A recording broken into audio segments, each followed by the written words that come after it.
Greetings and blessings, everyone. Greetings and blessings to you and your family, and I trust that you're having yourself your best day.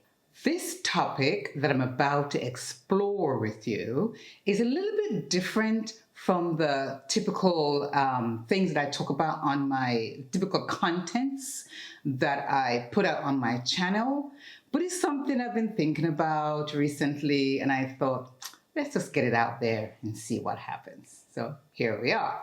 I've been reflecting recently about women, Black women in particular. I'm a Black woman. I can only speak like a Black woman, what the struggle that we go through as Black women. So I'm speaking about Black women, women in general, but Black women in particular. So I'm about to date myself because I am reflecting back on a conversation that I had with some coworkers slash friends about 10 years ago.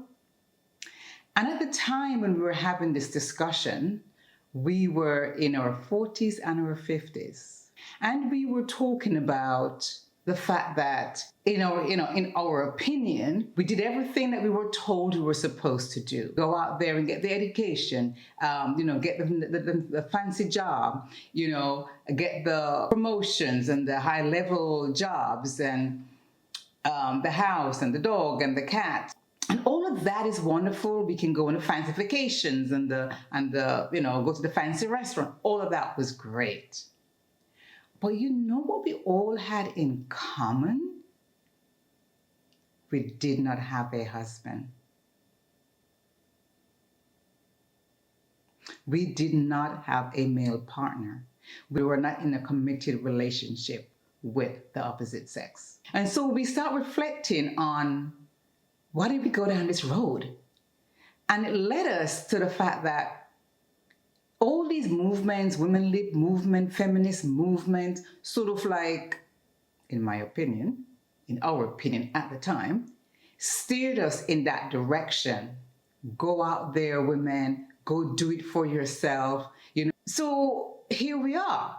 We've done everything you told us to do, but we're still husbandless. And I guess we're trying to figure out why. So of course, at the time, we blame all these different movements because they have steered us away from our men. They've steered us away from our role as women.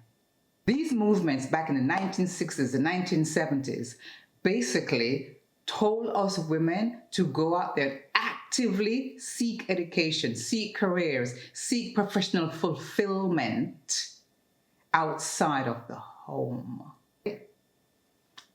Bravo, whippy. What did it do for us, really? So they set the standards and we followed along. And here we are.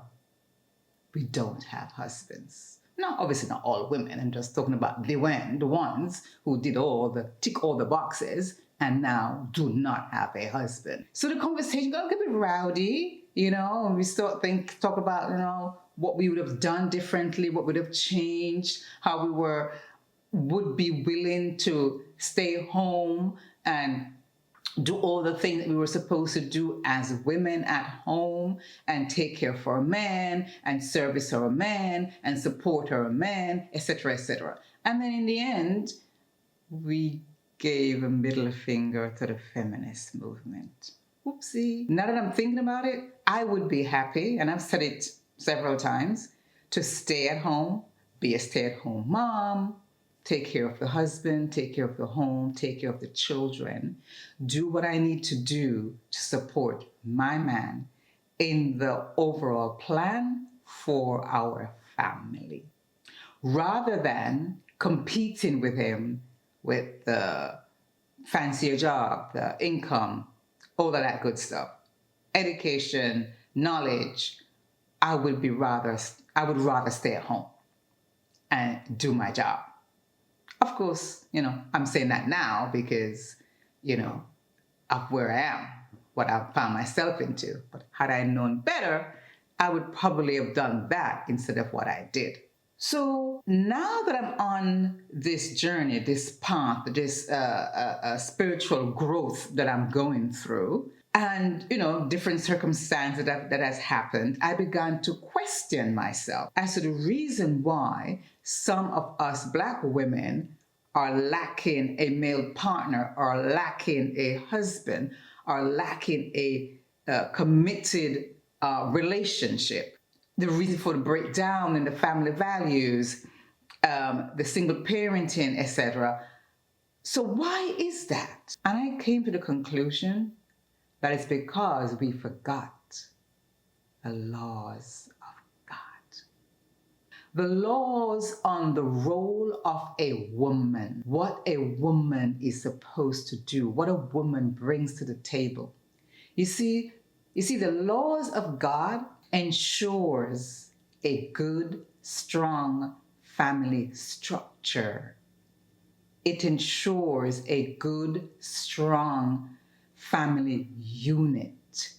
It ensures a good, strong, positive community. And that's what we were missing. So as I started reflecting again on that conversation over 10 years ago, and asked the same question, why, my why has changed. My reason has changed. My answer is a little bit different because this time I am convinced that the reason for this is because we forgot the laws of our God. Yes, we forgot the laws of our God. And that's why some of us are in this predicament. So yes, we can blame the various movements because they're the ones who set up all this type of rhetoric to divert us, to have us depart from a divine social order, from our divinity, from our laws of God. And as a matter of fact, if they even go further with other things to divide us from our men, separate us from our men.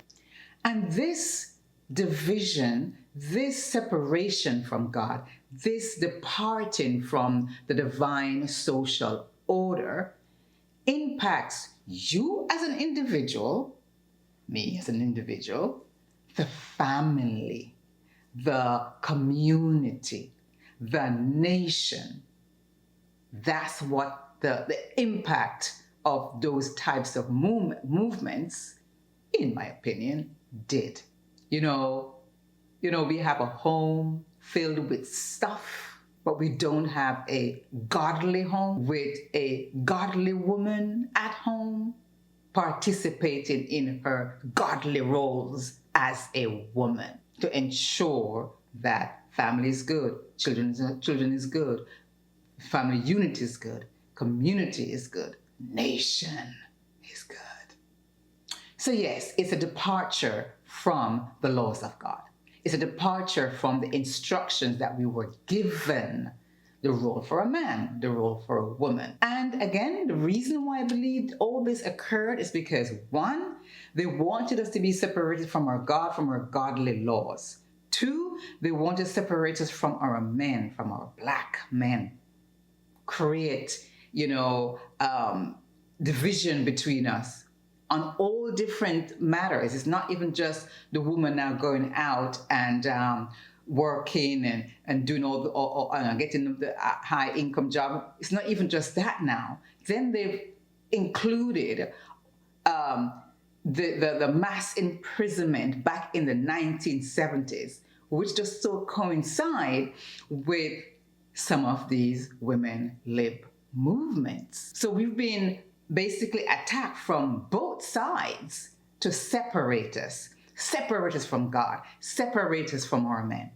Mass imprisonment affected Black men because every little thing they do, they lock them up for longer than any other community. So even if you had one of those Black men and they went inside to prison and went into the prison system, you still lost because you are now ended up plain male and female, to take care of the children, take care of the home. And then that's what your child is seeing. And you have to work double hard to ensure that that child doesn't go down that spiral road. And they did this to basically maintain their racial, social, and economic control over us. Bravo, they did a good job. So they basically start doing anything possible to separate us, to make us angry with each other, to have us competing with each other, as opposed to loving each other and working together. And you know why that is? You do know this saying that it says that behind every successful black man, there is a strong woman. It's absolutely true. Think about it. Think about a successful man and figure out who is the woman behind him. And that's why they did that. Because they know that together we are unstoppable. If we follow the laws of God and operate within our roles and operate within the laws, nothing can stop us as a unit. Nothing. And that's why they brought in all of these things to separate us. So we are divided. And even for the ones who didn't make it in the prison system, thank God, when they're in the workplace, guess what they did next? They propped up the black woman more than they prop up the black man, i.e. they more promote the black woman than they would the black man. So you still have that divide in the workplace. All of this was intentional.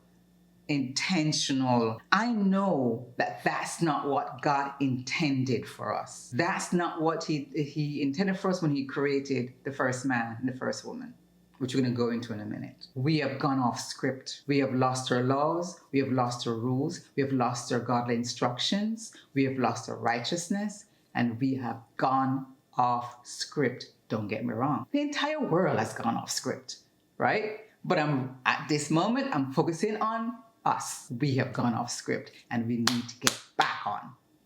Never too late. The modern feminist movement, whatever you want to call it, is a direct attack on God's design for womanhood. Earlier, famous feminist leader Gloria Steinem, and she said, in quotes, "By the year 2000, we will, I hope, raise our children to believe in human potential, not God." Think about that. Now what? What do we do? Do we just continue the way we have been? I say, no, we don't. I say, it's not too late. I say we can make a change. Let's think about it. Let's go through it. Let's work it out together. Women and men have different responsibilities. That's just how it is. We have different responsibilities, but we have complementary roles. We have different roles, but we have complementary roles. That's the whole idea. But to do that, we must follow the laws of God. Who are we? When were we created? What purpose were we created? What are the rules? What are the laws? What are the instructions? What were God's laws and instructions on the role of a woman? When were those instructions given to a woman in relation to a man? So those are the topics that I'll be discussing, exploring in this series.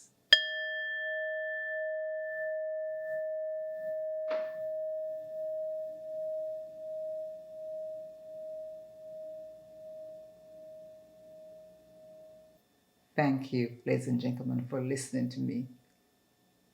Thank you. I hope that this message, it has resonated somewhat with you. Peace and blessings to you. Peace and blessings to your family, and I trust that you are having yourself the most beautiful day.